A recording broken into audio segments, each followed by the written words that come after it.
Bab 2 Filsafat.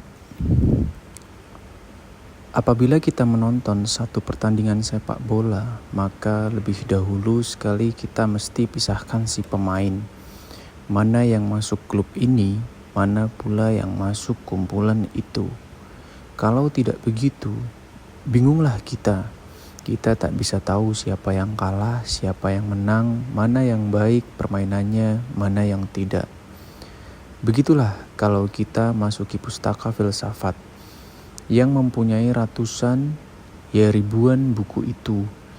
Kita lebih dahulu mesti pisahkan arah pikiran para ahli filsafat. Kalau tidak, niscaya bingunglah kita.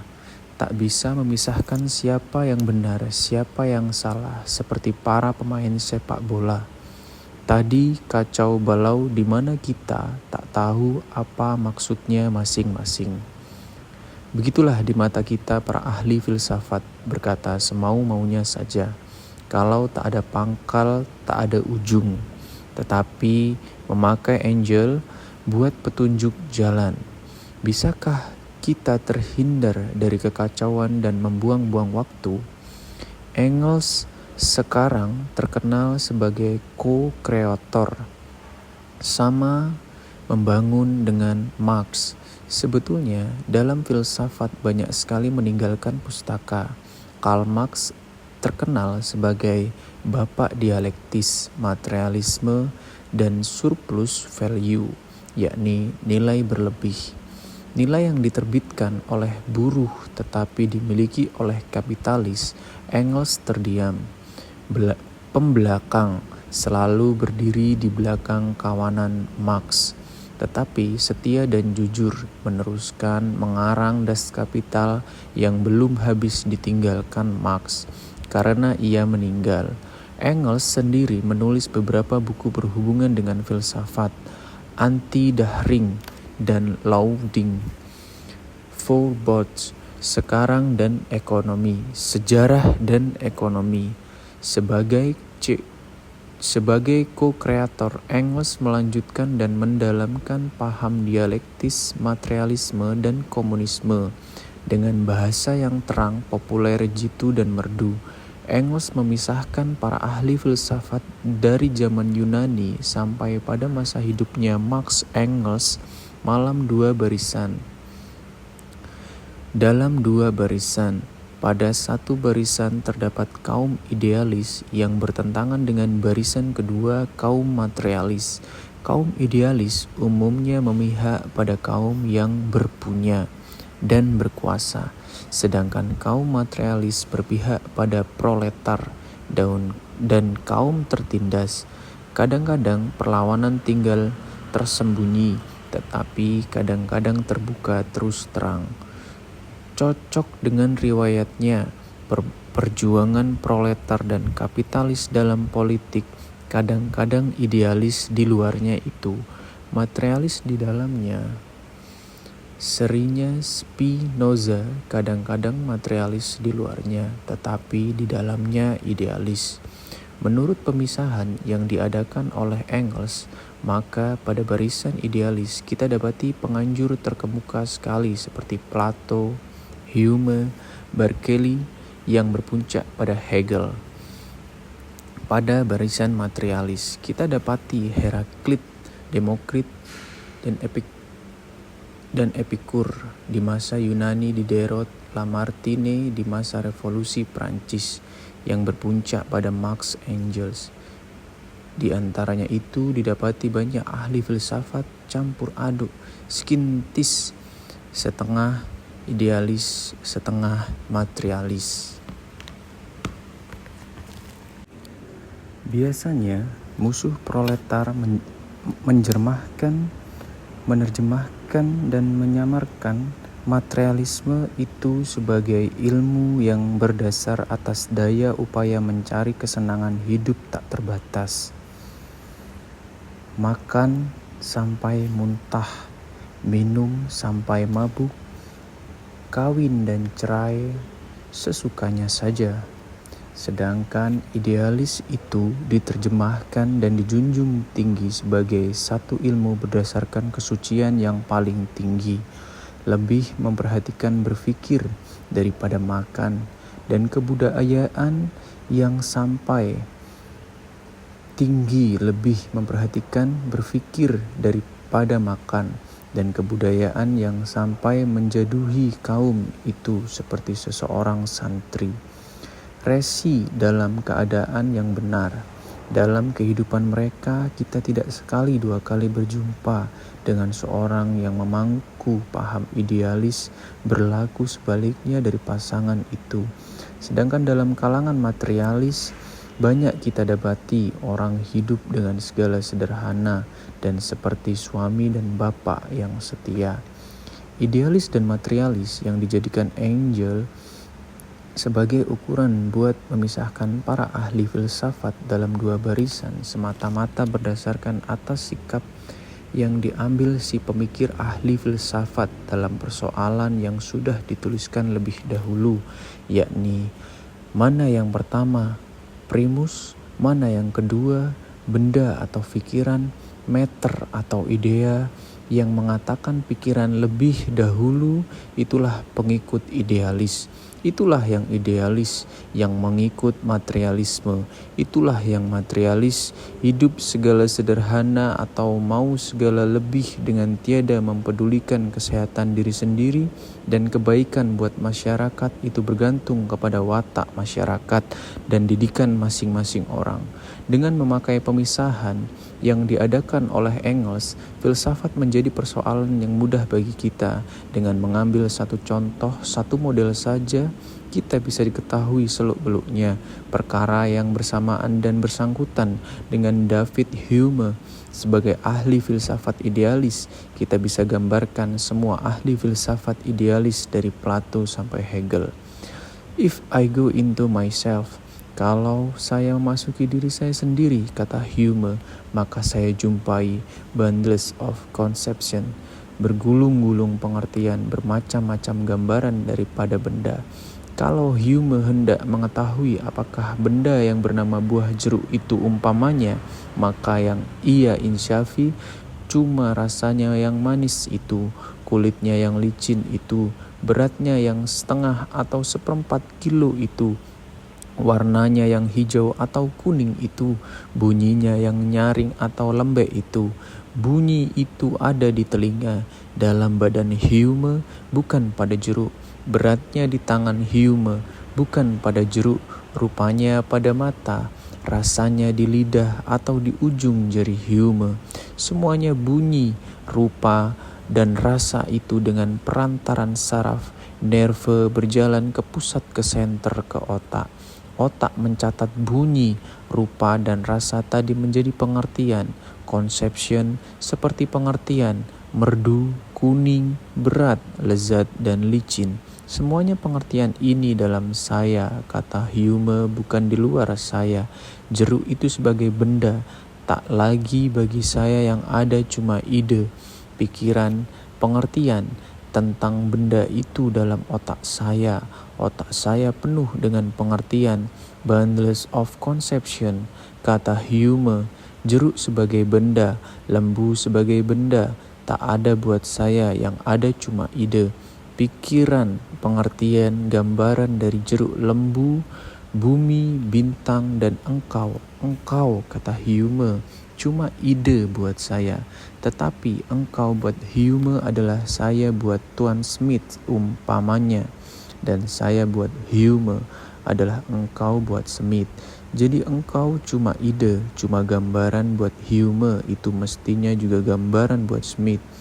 Hume yang dipandang dari pihak Smith ialah engkau mestinya satu gambaran, satu ide. Tak ada Hume itu buat Smith sebagai orang, sebagai ahli filsafat, yang ada cuma gambaran dalam otak Smith.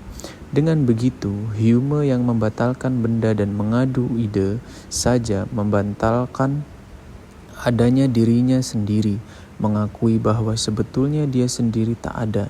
Beginilah akibat yang konsekuen dari idealisme. Dengan membatalkan adanya benda, ia membatalkan dirinya sendiri. Demikianlah David Hume dengan memisahkan ide dari benda.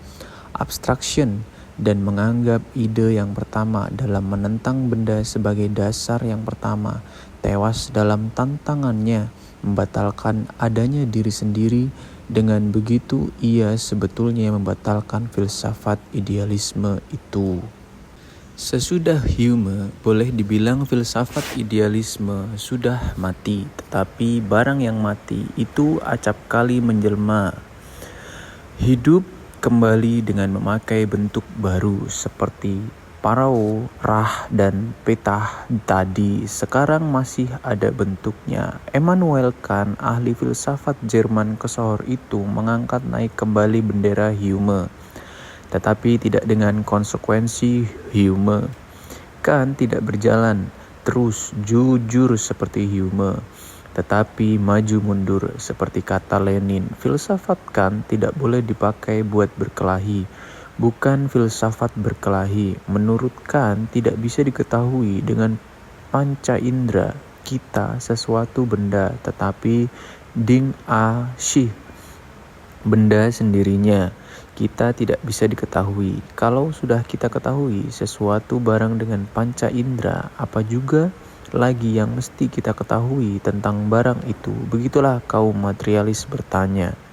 Buat kaum materialis hal itu sudah cukup, tetapi buat Kant itu belum cukup.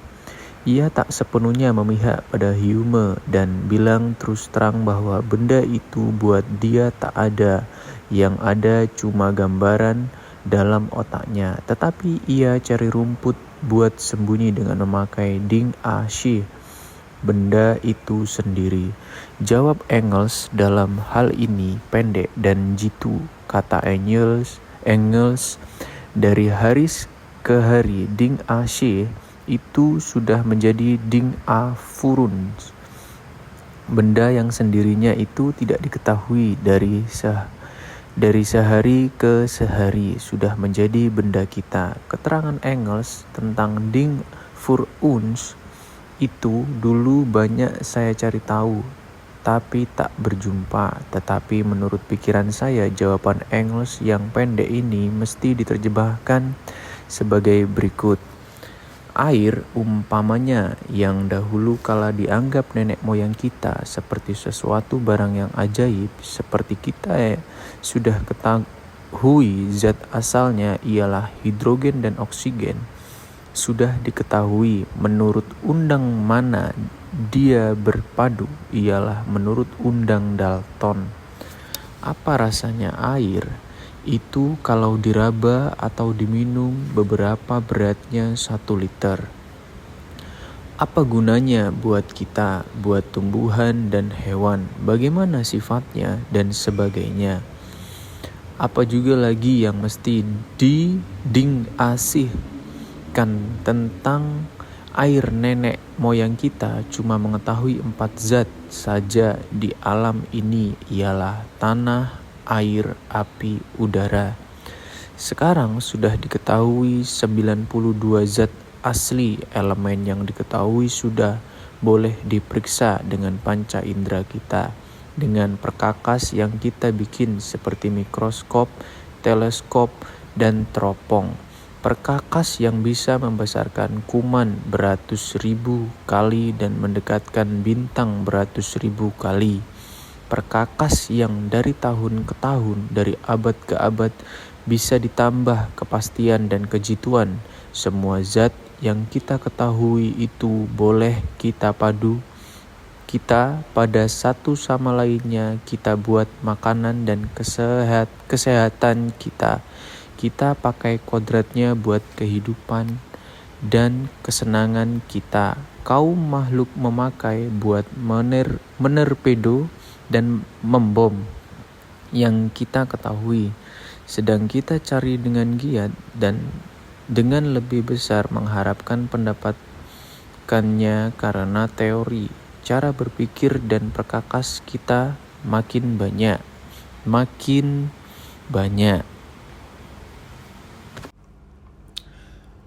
Di mana lagi ding a shi itu tempatnya pada zaman di mana alam yang dahulu kala dianggap gaib itu sebagian besar sudah diketahui dan dikontrol. Di kemudian Dikemudiankan dipakai menjadi Sing für uns, yakni benda kita, seperti kata Engels tadi, idealis yang lebih licin karena ia memakai dialektika dan logika dengan cara dan bahasa yang tidak ada bandingannya selama ini. Ialah Hegel, lama Marx, walaupun ia sudah Marxis, sesudah meninggalkan gurunya Hegel, dilekati Hegelisme. Dengan dua sayap tesis di kanan, antitesis di kiri, dan badan sintetis di tengah, Hegel terbang makin lama makin tinggi sampai silau mata si pemandang. Buat Hegel, absolut idea ialah yang membikin benda realitat. Die absolut idea mas die Geschichte. Absolut idea yang membikin sejarah, histori, dan membayang pada filsafat, bukan filsafat yang membikin sejarah. Katanya, melainkan absolut idea.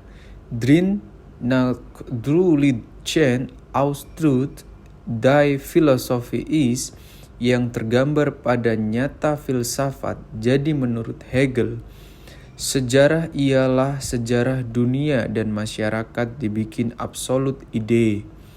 Dan hal ini tergambar pada filsafat. Pada lain tempat Hegel mengatakan bahwa negara dan saat ini ialah Verwirklichung, penjelma absolut ide.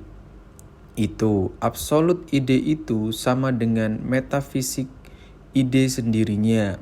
Ide yang tak dibikin, yang tunggal tak jatuh pada undang sebab dan akibat, hidup dan mati, tak melahirkan atau dilahirkan, tak takut pada tempo dan tempat, melainkan tunggal, terkuasa dan sempurna. Absolut ide itu tergambar jitu dan pasti pada filsafat. Absolut ide akhirnya sama dengan metafisik, yakni goib di luar ilmu alam, rohani, Amon, kata Egypt. Purbakala Dewa Ra.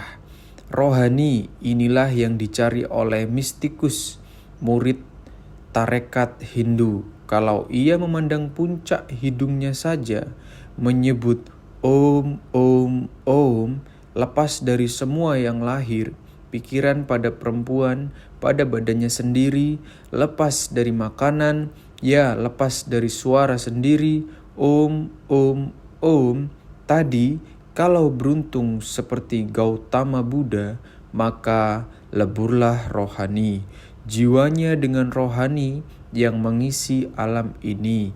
Feuerbach, materialis besar, yang dianggap jembatan antara Hegel dan Marx, mula-mula memakai dialektika juga.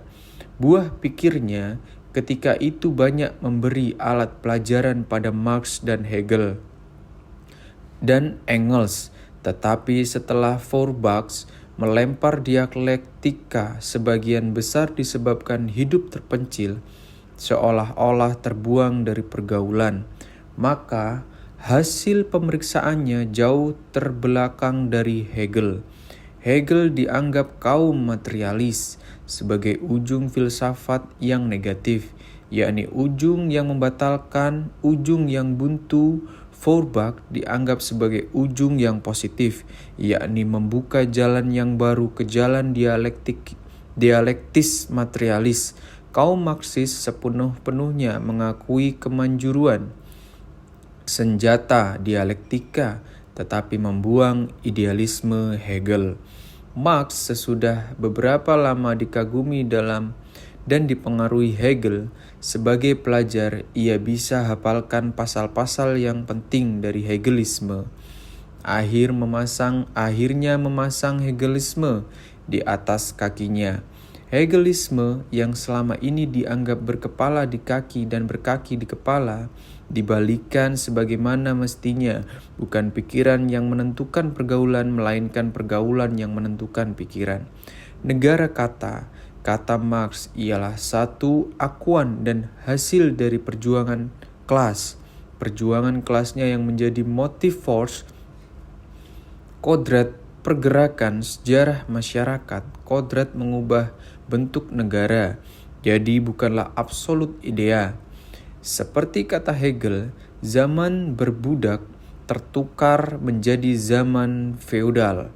Zaman ningrat, zaman feodal itu sesudah revolusi Prancis pada tahun 1789. Bertukar menjadi zaman kuno dalam pandangan sekarang. Dialektika yakni pertentangan yang berlaku pada zaman berbudak ialah pertentangan budak dan tuan.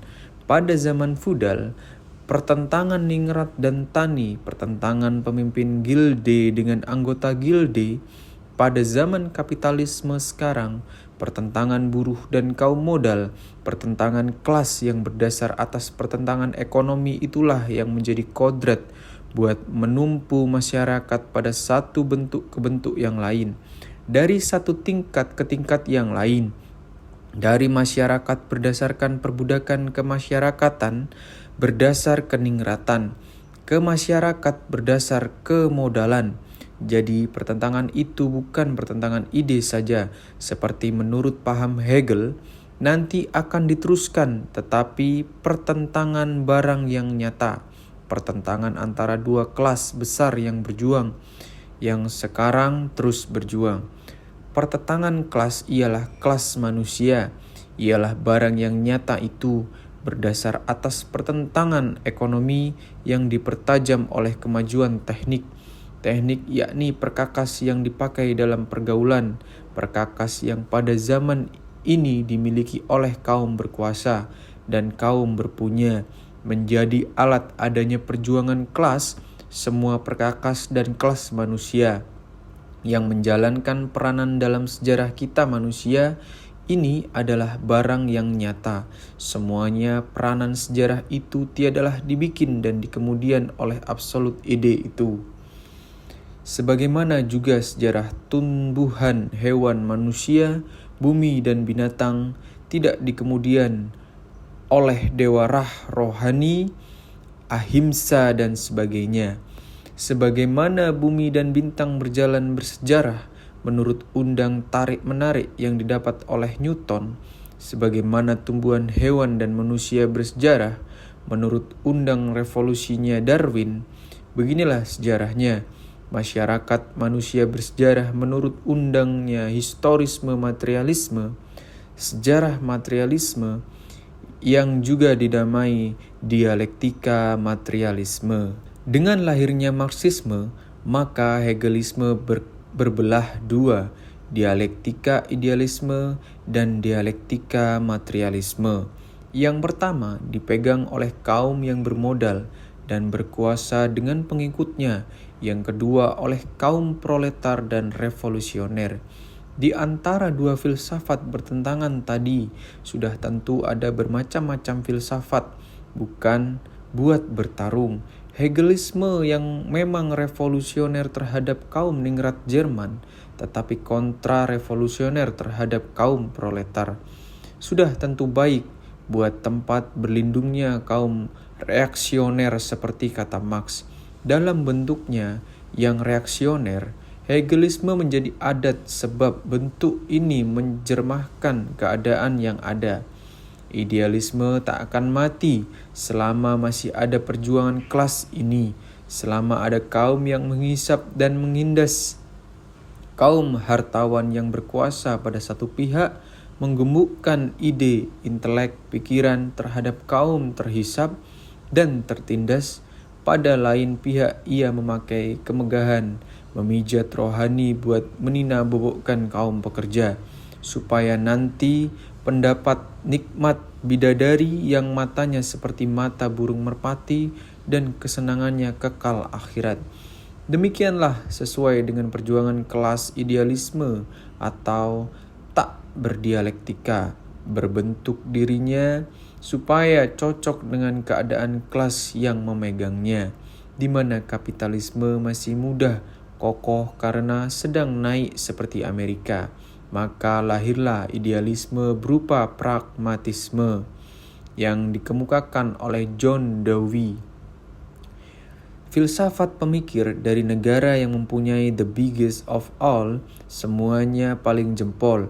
Ini katanya berdasarkan objective truth, hakikat yang objektif, yang tenang, tetapi kalau diperiksa lebih dalam, maka nyatalah bahwa objective truth tadi tergantung pada paham, cita-cita dan perasaan borjuasi Amerika, the country of the free.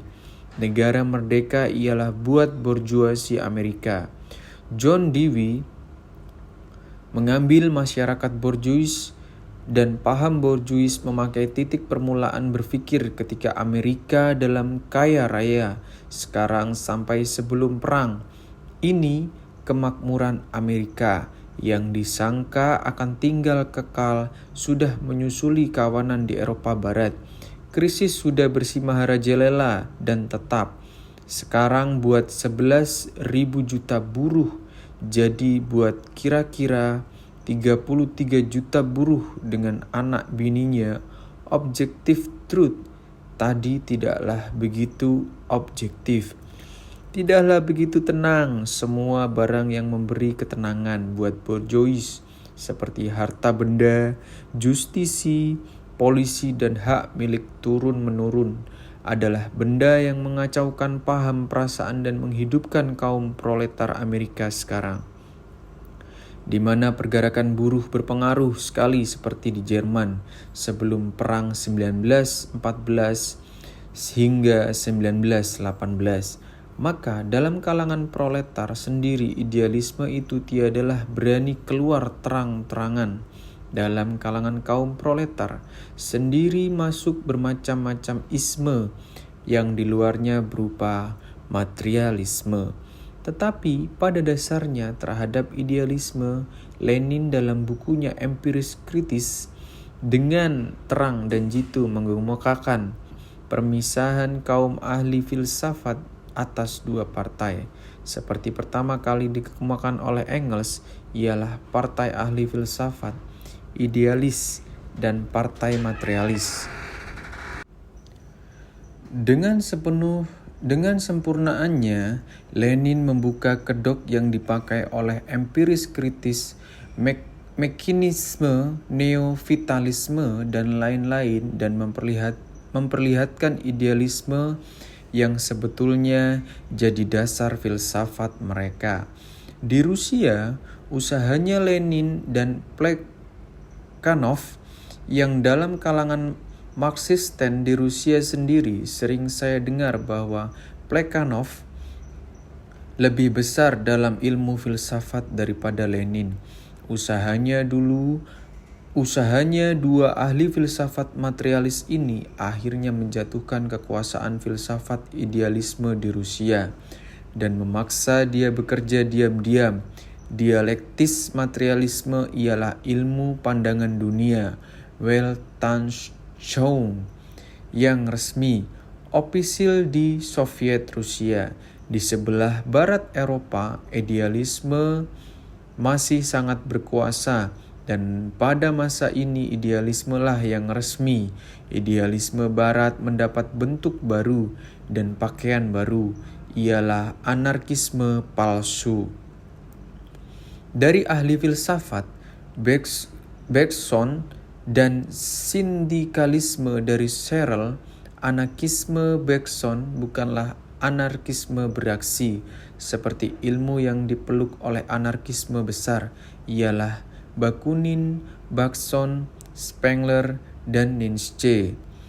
Yang belakangan ini ialah satu filosof Craig-Patzer, siap kuat, siap raja Ubergsman. Inilah yang dipeluk oleh Adolf Hitler dan Nazi. Filsafat fasisme dianjurkan oleh pemikir Giovanni Gentile. Fasisme, kata pemikir ini bukanlah new system, tata filsafat yang baru, melainkan aksi baru dan paham baru. Manusia, katanya, dan hakikatnya beragama. Manusia dan Tuhan selalu dalam ewige Bewegung der Selbstverwirklichung. Pergerakan kekal buat perpaduan.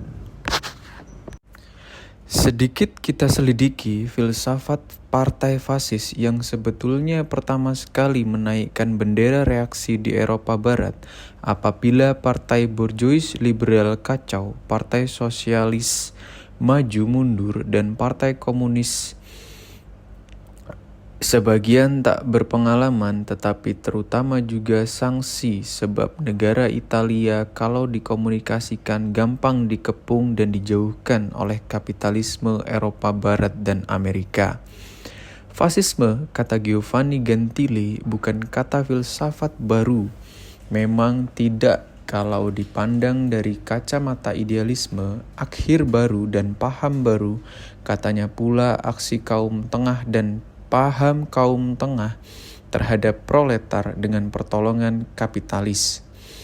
Memang baru dalam perjuangan proletar, kapitalis model baru, tetapi kalau kita baca Marx dalam buku 18 tahun Brumaire of Lause Bonaparte tentang aksi dan paham Lause Bonaparte di Prancis, maka aksi dan paham fasisme Italia tadi cuma bentuk baru dari aksi dan paham tua. Mussolini, bapak fasisme, juga amat tertarik oleh Napoleon Besar. Om Pia dari Lause Bonaparte sampai ia mentonilkan Napoleon yang katanya orang Italia itu bahwa manusia dalam hatinya beragama. Ini dibatalkan oleh beberapa penyelidikan yang tenang yang membuktikan beberapa bangsa di dunia tak mengetahui agama. Akhirnya kalau kita baca pergerakan kekal buat perpaduan manusia dan Tuhan, menurut filsafat fasis itu, kita ditarik lagi ke negara Kepilawastu, ke kaki gunung Himalaya, mengagumkan percobaan Gautama Buddha, persatuan rohnya dengan roh alam yang kuat ke nirwana. Cuma Gautama Buddha tak seperti Mussolini, memakai tongkat dan kastor oli buat mematahkan semangat dan paham musuhnya Matteotti, pemimpin sosialis Italia, musuh besar Mussolini, yang hilang lenyap selama-lamanya bukan melakukan paduan dengan Tuhan itu dengan lekas. Perjuangan kelas tertutup dan terbuka, inilah arti filsafat yang sebenarnya. Dari arti dialektika, yang sebetulnya ia boleh melayang tinggi seperti Hegelis dan tinggal di tanah, di perut seperti dialektis materialisme. Orang mesti makan dahulu sebelum berpikir, kata Engels. Tetapi filsafat itu adalah bayangan masyarakat yang bertentangan, bukan bayangan absolut ide seperti kata Hegel. Pada permulaan, filsafat itu timbul pokok. Yang jadi persoalan ialah semua ini. Ahli filsafat bertanya, semua ini, bumi, langit, dan pikiran itu sendiri, apakah artinya? Lama-lama persoalan semua ini cerai-berai.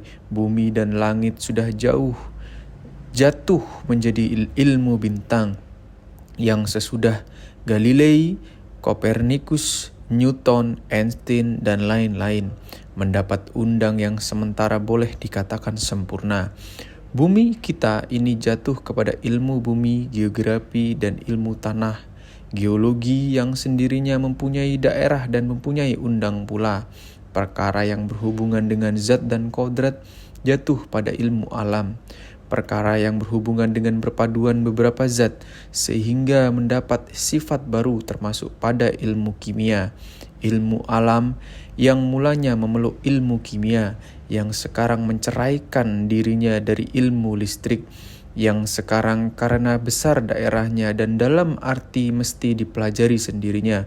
Pemeriksa atas tumbuhan jatuh pada ilmu tumbuhan, dan pemeriksaan atas hewan dan manusia jatuh pada ilmu hewan dan ilmu manusia.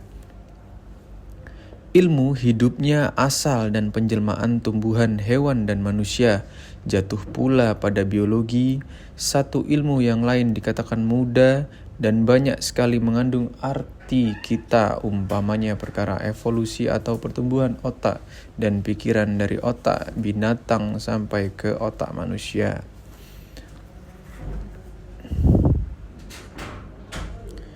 Sudahlah, tentu satu ilmu dengan yang lain ada seluk-beluk dan perhubungannya.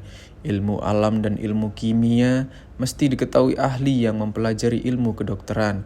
Begitu pula agrikultur. Ilmu pertanian tak bisa berpisah dari ilmu alam dan ilmu kimia tadi. Demikianlah pula seseorang insinyur jatuh dan berdiri dengan ilmu alam dan matematika. Syahdan, maka masing-masing ilmu di atas disebabkan kemajuan pergaulan kita, kemajuan industri, perniagaan, dan pesawat terpaksa dipecah-pecah lagi, terpaksa dispesialisir lagi, terpaksa dipencilkan dan diistimewakan lagi. Dengan begitu, perkara yang tiada berkenan bisa disingkirkan dan waktu itu boleh dipakai buat memeriksa dan memperdalam perkara yang diistimewakan itu. Ilmu kedokteran sudah pecah menjadi kedokteran umum, perkara gigi, telinga, mata, kanak-kanak dan sebagainya adalah bahaya buat sains. Kalau pecah-pecahan itu pada ilmu yang sudah banyak itu akan pecah terus dengan tidak lagi mengetahui berhubungan satu sama lain. Satu ilmu dengan ilmu yang lain. Bahaya itu kebetulan sudah diketahui dan amat dipelajari muslihat buat menjauhkannya. Kalau saya tak salah, maka perkataan filsafat sekarang diterjemahkan juga buat menggambar daya upaya mempersatukan ilmu bermacam-macam itu, jadi buat memeriksa seluk-beluk dan perhubungannya. Dengan begitu, maka si saintis, si ahli mungkin kehilangan hutan, karena sangat memperhatikan pohon-pohon saja. Lupa garis besar karena senantiasa memperhatikan garis yang kecil-kecil saja. Daya upaya semacam inilah sekarang yang sering diartikan oleh perkataan filsafat, bukan lagi sikap yang diambil oleh ahli filsafat purbakala yang dengan memangku tangan dan tafakkur bertanyakan, apakah arti alam dan apakah arti pikiran itu? Demikianlah kalau kita peramati kemajuan ilmu filsafat tadi, maka kita lihat pada zaman tengah tahun 478 hingga 1492, si pencari hakikat dilekati oleh ketuhanan. Kaum Sokrates namanya di Eropa Barat tak bisa mencari hakikat itu. Kalau persoalan itu tiada digarami, dilimaui, dijeruki, dan dimasak dengan gut dan agama, ialah agama Nasrani.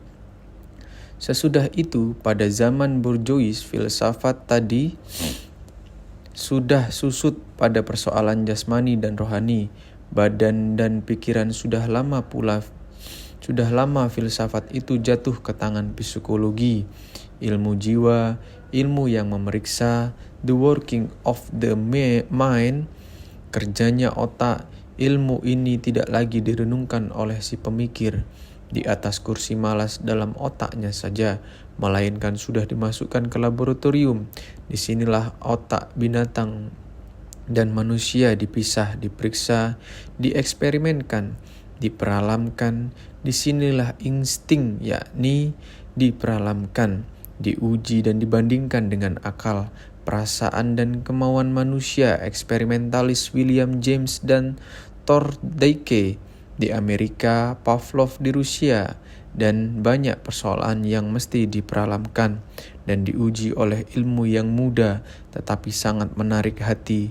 Ketahuilah dirimu sendiri. Inilah dari persoalan dari seseorang ahli filsafat Yunani yang terkenal, ialah Sokrates. Sekarang persoalan ini sudah menjelma menjadi pemeriksaan atas the working of the mind, kerjanya otak, yang sudah dimasukkan ke laboratorium bersama dengan ilmu lain-lain yang berdasarkan eksperimen. Pengalaman, filsafat bertukar, artinya bertukar rupaya, dan pecah belah menjadi beberapa ilmu yang berdasarkan eksperimen. Engels sudah mendapat kesimpulan bahwa sisanya filsafat ialah dialektika dan logika. Semua cabangnya yang lain jatuh pada bermacam-macam ilmu alam dan sejarah. Ialah masyarakat Indonesia dalam sejarah. Marx memandang dari sudut pertarungan kelas, berkata dalam 11 tesis, Die Philosophen haben die Welt nur den interpreted es kom aber de fu veredrem. Para ahli filsafat sudah memberi bermacam pemandangan tentang dunia itu yang perlu ia merubah dunia itu.